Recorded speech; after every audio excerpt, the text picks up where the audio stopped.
The 1990s were a strange decade for horror. Slashers were fading, CGI was trying to take over. Studios didn't know what audiences wanted anymore, so they started digging deeper into the mind, into dreams, into madness. And what crawled out of that decade wasn't always loud or bloody. Sometimes it whispered, sometimes it lingered, sometimes it made you afraid of your own thoughts. These are 9 chilling psychological horrors that emerged from the cusp of the 90s and the decade itself. Films that get under your skin, sit in your chest, and stay in your head long after the credits fade.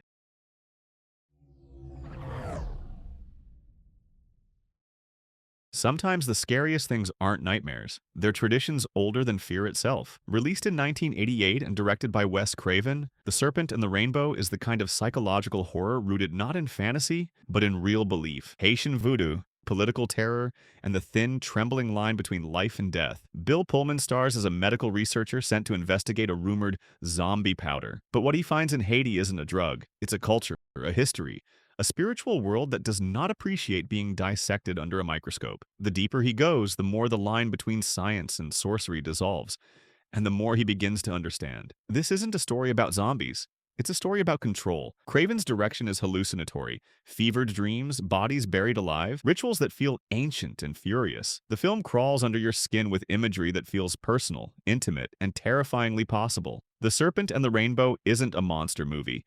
It's a descent into culture, into consciousness, into the quiet horror of losing your autonomy. Proof that not all resurrections are supernatural. Some are political, and some you don't come back from.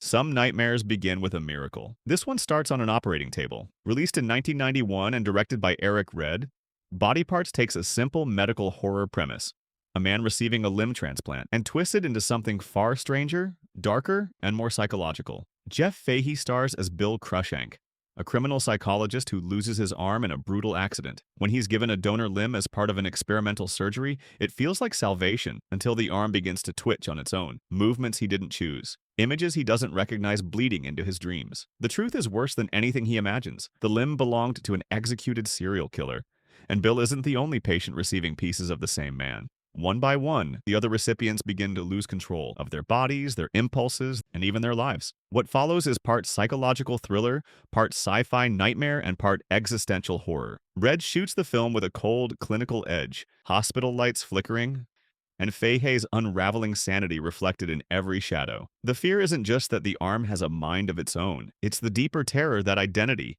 the self you trust, the choices you make, might be nothing more than borrowed flesh. Body Parts is sleek, weird, and unforgettable. Proof that sometimes the scariest things aren't what we gain, but what comes with it.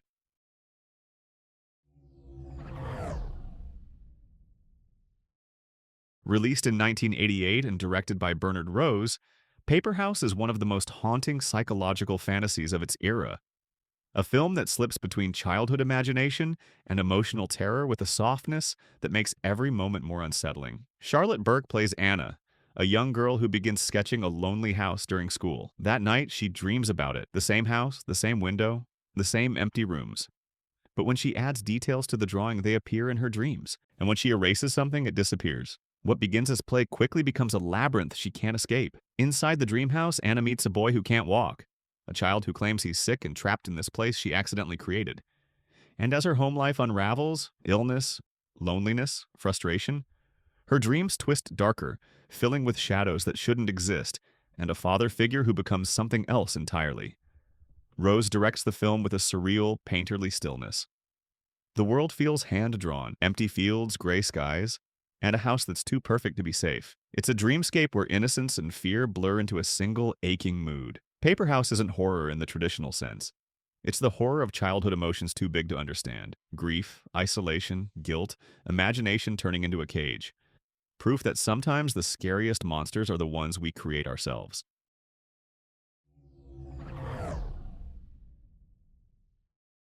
Some pasts should stay buried. Some obsessions refuse to. Released in 1991 and directed by Dan O'Bannon, The Resurrected is one of the most faithful and most unsettling adaptations of H.P. Lovecraft's Case of Charles Dexter Ward. It's a film about inherited madness, scientific pride, and the moment curiosity turns into catastrophe. Chris Sarandon plays Charles Dexter Ward, a brilliant man who retreats to a remote farmhouse to continue his research. But as the days pass, his wife realizes Charles is changing, his voice colder, his manner stranger, his eyes carrying a hunger that doesn't belong to him. Soon even his face seems like a mask stretched over someone else. A private investigator is hired to uncover what Charles is actually doing. What he finds is a series of experiments that feel less like science and more like desecration, ancient alchemical writings and sounds in the basement that no human throat should be able to make. O'Bannon directs with a slow burn suffocation. There's no jump scare frenzy here.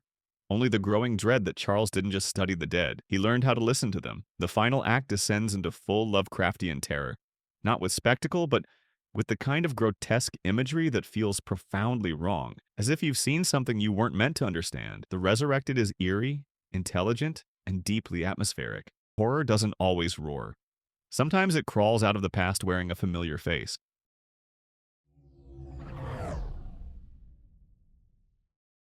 Some killers stalk the night, others ride the wind. Released in 1992 and directed by Richard Stanley, Dust Devil is a hypnotic psychological horror set against the vast, desolate landscapes of Namibia.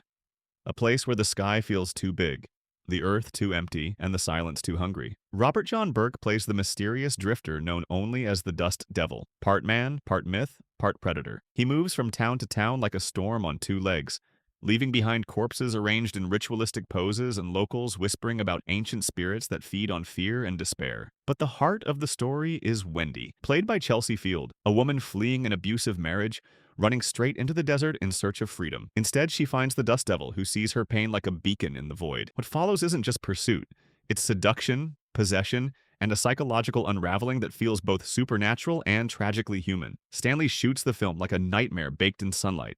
Sand whipping across empty roads, mirages that look too real, skies bruised with red and gold.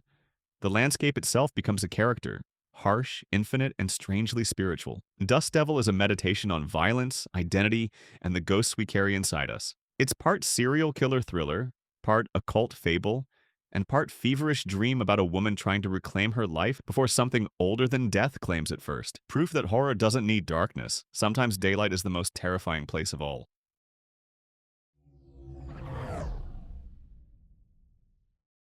Released in 1994 and directed by Ole Borndahl, Nightwatch, or Nattevagten, is one of the most chilling psychological thrillers of the decade. A claustrophobic descent into paranoia set inside a morgue where the dead aren't the only ones watching.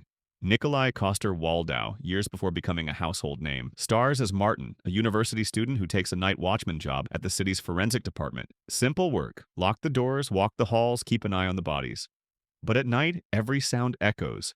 Every shadow stretches too far, and the silence feels populated. As a serial killer terrorizes the city, Martin's shifts grow stranger. Bodies seem moved, lights flicker without reason, and he begins to feel like he's being stalked through the tiled corridors by someone who knows he's alone and vulnerable. His friends dismiss his fear as stress, until they start getting dragged into the nightmare too. Borndahl directs with surgical precision. Wide, empty rooms that feel suffocating, cold fluorescent lights buzzing like insects, and a morgue that becomes a labyrinth of steel drawers and unblinking faces. The horror isn't supernatural. It's the terror of isolation, of doubt, of realizing you don't know what's real anymore. Martin isn't just afraid of the killer, he's afraid he's losing himself in the dark. Nightwatch is tense, oppressive, and expertly crafted, a reminder that sometimes the worst place to be is alone with your own thoughts.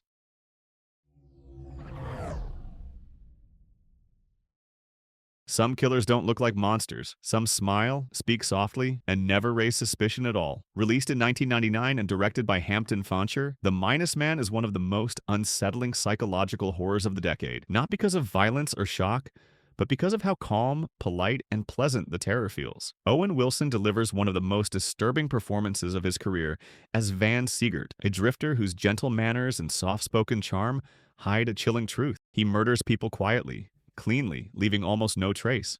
There's no anger, no thrill, no remorse. The suspense doesn't come from gruesome deeds. It comes from the knowledge that danger is sitting at their dinner table offering to help with dishes. Fancher directs with a muted, dreamlike calm. There are no raised voices, no dramatic confrontations. The film unfolds like a quiet confession from someone who believes he's done nothing wrong, and that's what makes it terrifying. The Minus Man reminds us that evil isn't always loud or obvious. Sometimes it wears kindness like a mask, and that's why you never see it coming.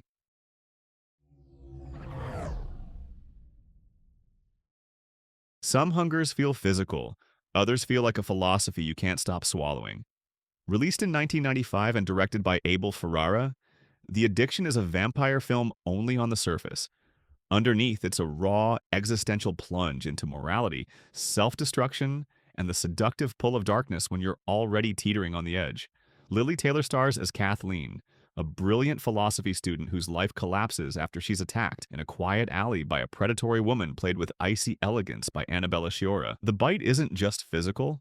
It marks the beginning of Kathleen's transformation into something cold, ravenous, and terrifyingly introspective. But this isn't a story about fangs or coffins. It's about addiction, to power, to sin, to the parts of ourselves we pretend don't exist. Kathleen staggers through New York like someone half awake, feeding not out of desire but compulsion, analyzing her own evil even as she sinks deeper into it. Ferrara shoots the film in stark black and white, turning the city into a spiritual battlefield. Christopher Walken appears in one unforgettable scene as a veteran vampire trying to teach Kathleen restraint and failing. The addiction lingers because it isn't about monsters. It's about the realization that your worst impulses might be the truest version of you, proof that sometimes the scariest transformations happen inside the mind long before they touch the body.